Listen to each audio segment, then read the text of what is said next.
नमस्कार दोस्तों, मेरा नाम है अनुपम पाराशर और इस वीडियो में हम डिस्कस करने वाले हैं यूनाइटेड नेशंस सिक्योरिटी काउंसिल के बारे में। पिछले वीडियो में हमने देखा था यूनाइटेड नेशंस के बारे में, उसकी हिस्ट्री के बारे में, और हमने एक ऑर्गन को भी डिस्कस किया था जिसका नाम है यूनाइटेड नेशन जनरल असेंबली। आज हम इस वीडियो में एक और इम्पॉर्टेंट ऑर्गन के बारे में जानेंगे जिसका नाम है यूनाइटेड नेशन सिक्योरिटी काउंसिल। और यदि आप डेली क्विज खेलना चाहते हैं या आपके मन में कोई डाउट है आपके सब्जेक्ट्स रिलेटेड, आपके एग्जाम से रिलेटेड, तो आप मुझसे इस टेलीग्राम ग्रुप पे या फिर इस व्हाट्सएप ग्रुप पे मुझे ज्वाइन करके पूछ सकते हैं। लिंक मैं आपको डिस्क्रिप्शन में दे दूंगा। और साथ ही में आप इस लेक्चर की या फिर आने वाले सभी लेक्चर्स की जो PDF है वो आपको इन्हीं ग्रुप पे मिल जाएगी। चलिए शुरू करते हैं। तो यूनाइटेड नेशंस सिक्योरिटी काउंसिल क्या है, क्या करती है ये? तो यूनाइटेड नेशंस के बारे में पिछले लेक्चर में हमने जाना था। यदि आपने वो लेक्चर अभी तक देखा नहीं है, वो वीडियो अभी तक देखी नहीं है, तो आप प्लीज़ पहले उसको जाके देखिए। आगे की कहानी आपको ज़्यादा अच्छे से समझ में आएगी। तो यूनाइटेड नेशन सिक्योरिटी काउंसिल क्या करता है, उसका मेन रिस्पॉन्सिबिलिटी क्या है कि जो दुनिया में पीस है, सिक्योरिटी है, उसको स्थापित करना, उसको मेंटेन करना यूनाइटेड नेशन सिक्योरिटी काउंसिल का काम है। आप ये पिक्चर में देख सकते हैं, ये यूनाइटेड नेशन सिक्योरिटी काउंसिल का ऑफिस है जहाँ पे बैठ के सारे जो मेंबर्स हैं वो यहाँ पे डिस्कशन करते हैं और जो भी डिसीजन लेने होते हैं वो सारे यहीं पे लिए जाते हैं। और इसका हेडक्वार्टर कहाँ पे है, ये जो ऑफिस है कहाँ पे? ये ऑफिस है, ये हेडक्वार्टर है न्यूयॉर्क में। न्यूयॉर्क जहाँ पे यूनाइटेड नेशंस का जो हेडक्वार्टर है वही सिक्योरिटी काउंसिल का भी हेडक्वार्टर है, और वही इकोसॉक का भी हेडक्वार्टर है, वहीं पे सेक्रेटरीट है, और वहीं पे जनरल असेंबली भी है। बस ICJ का जो हेडक्वार्टर है वो द हेग में है, बाकी सब का न्यूयॉर्क में ही है।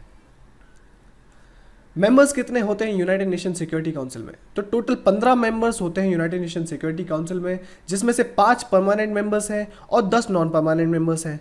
5 परमानेंट मेंबर्स कौन कौन से हैं? मैंने पिछली वीडियो में भी आपको बताया था कि United states of America, United kingdom, Russia, France and China. ये वर्ल्ड वॉर 2 की विनिंग टीम थी और यही हमारी यूनाइटेड नेशन सिक्योरिटी काउंसिल की जो 5 परमानेंट मेंबर्स हैं वो भी यही हैं। और 10 जो नॉन परमानेंट मेंबर्स हैं वो कौन से हैं? तो 10 नॉन परमानेंट मेंबर्स हैं, उसमें से सबसे पहले Belgium, Dominican Republic, Estonia, Germany, Indonesia, Niger, Saint Vincent and Grenadines, South Africa, Tunisia और वियतनाम। ये जो नॉन परमानेंट मेंबर्स हैं ये चेंज होते रहते हैं, इसलिए ये नॉन परमानेंट मेंबर्स हैं, ये परमानेंट नहीं है। और ये 2 साल की टर्म्स के लिए इलेक्ट होते हैं। इनको इलेक्ट कौन करता है? पिछली वीडियो में हमने डिस्कस किया था, इलेक्ट इनको जनरल असेंबली करती है। अब आप ये जो देख रहे हैं कि ये बेल्जियम के साइड में 2020 लिखा हुआ है, ये क्या है? ये है इसकी एंड टर्म। 2020 को बेल्जियम की जो मेंबरशिप है वो ख़त्म हो जाएगी। तो 5 टोटल ऐसे मेंबर्स हैं जो 2020 को जिनकी मेंबरशिप ख़त्म होने वाली है, और 5 ऐसे हैं जिनकी 2021 में ख़त्म होने वाली है। तो इससे आप ये समझिए कि हर साल 5 मेंबर्स को इलेक्ट किया जाता है। ठीक है, 2020 में 5 को किया जाएगा और 2021 में जिनकी ख़त्म हो जाएगी 2021 में फिर से 5 को इलेक्ट किया जाएगा। उसके बाद नॉन परमानेंट मेंबर्स का जो इलेक्शन होता है वो कैसे होता है वो देखते हैं। तो उसके लिए कोई क्राइटेरिया है। क्या क्राइटेरिया है? उसका कंट्रीब्यूशन देखा जाता है इंटरनेशनल पीस और सिक्योरिटी के लेकर। एक कंट्री ने कितना फाइनेंशियली या मिलिट्रीली कितना कंट्रीब्यूशन किया है पीस कीपिंग के लिए, दुनिया में पीस स्थापित करने के लिए कितना कंट्रीब्यूट किया है। तो यूनाइटेड नेशंस की एक पीस कीपिंग फोर्स है। ठीक है, पीस कीपिंग फोर्स में वो लोग क्या करते हैं कि जहाँ भी कॉन्फ्लिक्ट होता है वहाँ पे पीस कीपिंग फोर्स खड़ी होती है और वहाँ पे पीस मेंटेन करने का उस पीस कीपिंग फोर्स का काम होता है। अब पीस कीपिंग फोर्स में इंडिया भी कंट्रीब्यूट करता है। इंडिया के जो सोल्जर्स हैं, जो भारतीय आर्मी के जो जवान हैं, वो पीस कीपिंग फोर्स में भी अपनी सर्विस देते हैं कुछ टर्म के लिए। ये पीस कीपिंग फोर्स की एक पिक्चर है। पीस कीपिंग फोर्स को हम ब्लू हेलमेट्स के नाम से भी जानते हैं। इस पिक्चर में तो इन्होंने टोपी पहनी हुई है, लेकिन जब ये फील्ड्स पे होते हैं तब ये हेलमेट पहनते हैं और वो ब्लू कलर के होते हैं, इसलिए हम इसको ब्लू हेलमेट के नाम से भी जानते हैं। अब जो मेंबर्स का इलेक्शन होता है वो ज्योग्राफिकल डिस्ट्रीब्यूशन के हिसाब से भी होता है, जिसमें अफ्रीकन ग्रुप से 3 मेंबर्स हो सकते हैं, एशिया पैसिफिक ग्रुप से 2 मेंबर्स हो सकते हैं, Latin American and Caribbean group से 2 मेंबर्स हो सकते हैं, western European and other group से 2 मेंबर्स हो सकते हैं, और ईस्टर्न यूरोपियन ग्रुप से भी 1 मेंबर हो सकता है। अब आप देख रहे होंगे कि 5 रीजनल ग्रुपिंग की गई है, 5 ग्रुप बनाए गए हैं जो रीजनली डिवाइडेड है। ठीक है, रीजनली डिस्ट्रीब्यूटेड है। तो एशिया पैसिफिक में एशियन कंट्रीज आती हैं और जो पैसिफिक ओशियन से रिलेटेड कंट्री हैं वो आती हैं। अफ्रीकन ग्रुप में जो अफ्रीकन महाद्वीप की कंट्री हैं वो आती हैं। अब इसमें क्या होता है कि अरब स्टेट्स क्या है, अरब वर्ल्ड में जितनी स्टेट्स आती हैं वो अरब स्टेट्स कहलाती हैं। अरब वर्ल्ड में कितनी स्टेट्स आती हैं, स्टेट्स बोले तो कंट्री, अरब वर्ल्ड में टोटल 22 कंट्रीज आती हैं। अरब वर्ल्ड क्या है, अरब वर्ल्ड जहाँ पे अरेबिक लैंग्वेज बोली जाती है। अब इनको एक सीट दे दी गई है, एक सीट ऐसी दी गई है कि वो अफ्रीकन ग्रुप से या फिर एशिया पैसिफिक ग्रुप से अल्टरनेटिवली हर 2 साल में एक सीट इनकी ले सकते हैं। क्यों ले सकते हैं, उसका रीजन भी है। जो अरब वर्ल्ड की जो कंट्रीज हैं, जो 22 अरेबियन कंट्रीज हैं, उसमें से कुछ तो अफ्रीकन कॉन्टिनेंट की हैं और कुछ एशियन कॉन्टिनेंट्स की हैं। तो इसलिए अरब स्टेट्स को रिप्रेजेंट करने के लिए एक बार अफ्रीकन ग्रुप से एक सीट दी जाती है उनको, और एक एशिया पैसिफिक ग्रुप से दी जाती है।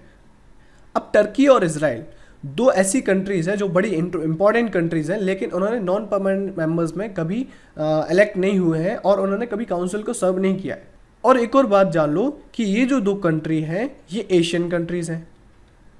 अब आप बोलोगे सर टर्की के बारे में पढ़ा था कि यूरोप में भी आती है ये।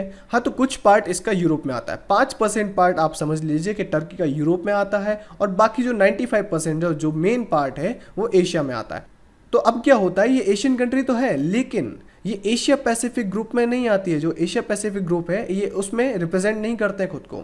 ये कहाँ रिप्रेजेंट करते हैं, western European and other groups में। क्यों करते हैं, उसका रीज़न है ये अरब स्टेट्स इजराइल को एक देश ही नहीं मानते हैं।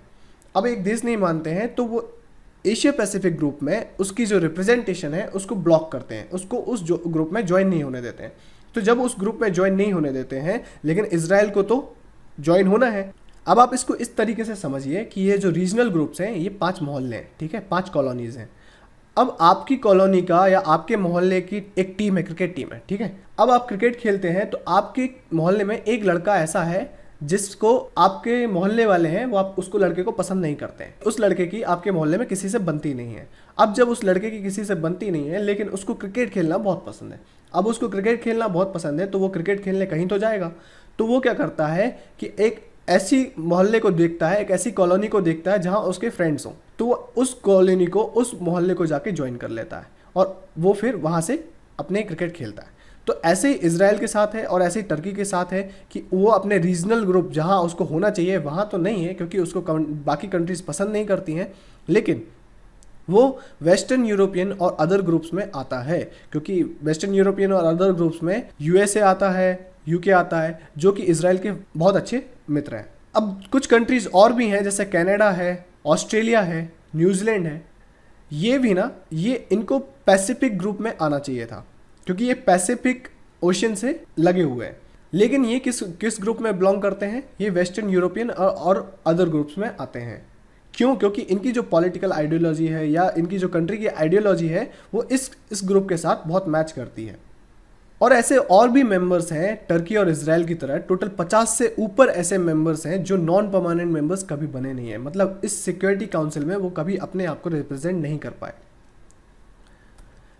इसके बाद हम देखते हैं पावर्स एट यूएनएससी की पावर। अब आपने कई बार न्यूज़ में सुना होगा कि चाइना ने किसी रेजोल्यूशन को वीटो कर दिया, यूएसए ने वीटो कर दिया, रशिया ने वीटो कर दिया। तो ऐसे कई बार आपने इस चीज़ को, वीटो शब्द को सुना होगा। तो वीटो क्या है समझते हैं।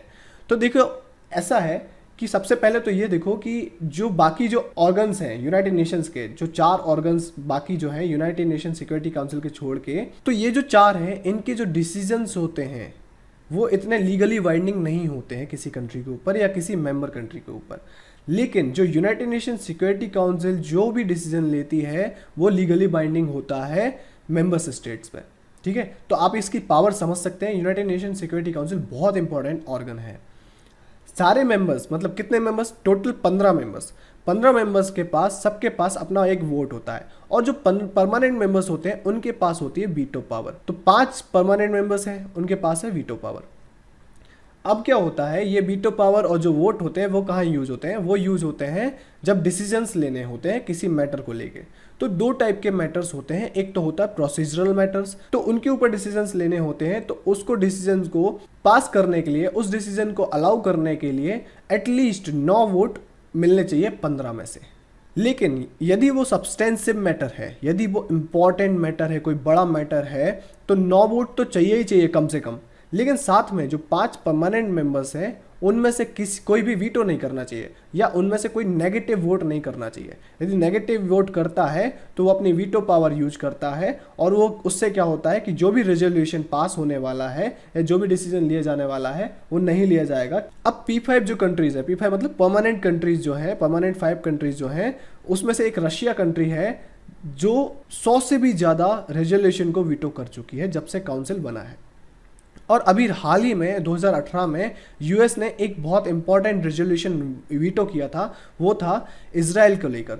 इजराइल को लेकर क्या था कि इजराइल की कहानी ऐसी थी कि इजराइल की बॉर्डर पर पैलेस्टीनियन सिविलियंस गाजा बॉर्डर पर, गाजा इजराइल बॉर्डर पर प्रोटेस्ट कर रहे थे। तो इजराइल ने वहाँ पे मिलिट्री एक्शन लिया और मिलिट्री एक्शन लेने से बहुत सारे सिविलियंस की डेथ हो गई, पैलेस्टीनियन सिविलियंस की। लेकिन इजराइल का कहना कुछ और है और पैलेस्टीनियंस का कहना कुछ और है। जो पैलेस्टीनियन को सपोर्ट करते हैं, जैसे अरब वर्ल्ड है जो पैलेस्टाइन को सपोर्ट करती है, उनका कहना कुछ और है। वो कहते हैं कि सिविलियंस की डेथ हुई है ना, इजराइल ने अटैक किया है सिविलियंस पे, और इजराइल कहता है कि हमने अटैक नहीं किया है, ये हमारे कंट्री में घुसने की कोशिश कर रहे थे इसलिए हमने इनको मारा है।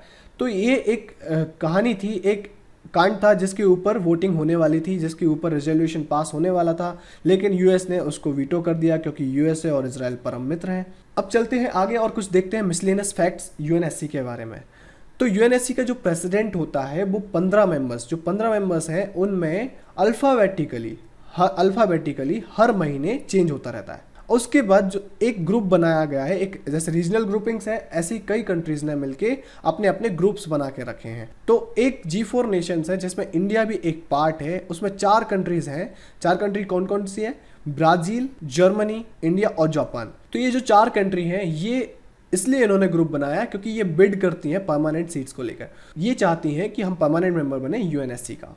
लेकिन एक और ग्रुप है जिसका नाम है यूनाइटिंग फॉर कंसेंसस, जिसको हम कॉफ़ी क्लब के नाम से भी जानते हैं। और इसमें वो कंट्रीज आती हैं जो परमानेंट सीट के एक्सपांसन को, मतलब परमानेंट सीट्स 5 हैं तो 5 ही रहे, 6वीं ना बने, ठीक है, ऐसा चाहती हैं। किसकी लीडरशिप में क्लब चलता है? वो है इटली।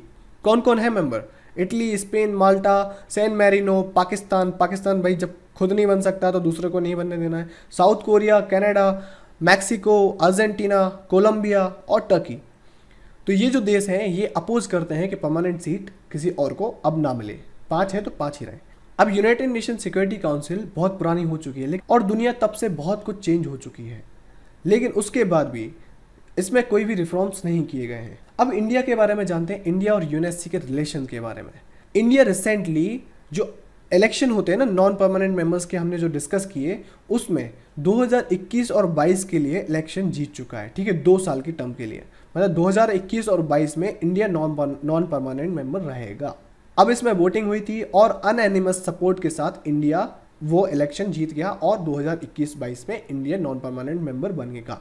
लेकिन इससे पहले क्या नॉन परमानेंट मेंबर इंडिया कभी था नहीं? क्या था? 7 बार इंडिया नॉन परमानेंट मेंबर रह चुका है, मतलब 14 साल तक इंडिया नॉन परमानेंट मेंबर रह चुका है, जो कि 1/5 ऑफ द टाइम है यूनाइटेड नेशंस के बनने का। अब 2011-12 में India last time non permanent member रहा था, उसके बाद ये काउंसिल में एंटर होने वाला है।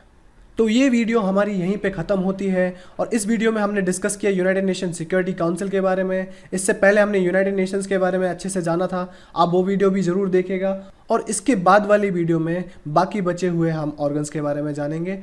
और यदि आपके मन में इस वीडियो को लेके या पिछली वीडियो को लेके डाउट है तो आप मुझे इस टेलीग्राम ग्रुप पे या फिर व्हाट्सएप ग्रुप पे ज्वाइन कर सकते हैं और आप मुझसे डाउट पूछ सकते हैं और आप वहाँ पे जाके क्विज भी खेल सकते हैं। लिंक मैं आपको डिस्क्रिप्शन में दे दूंगा। I hope you enjoy the lecture. Don't forget to share and subscribe. Thank you for watching.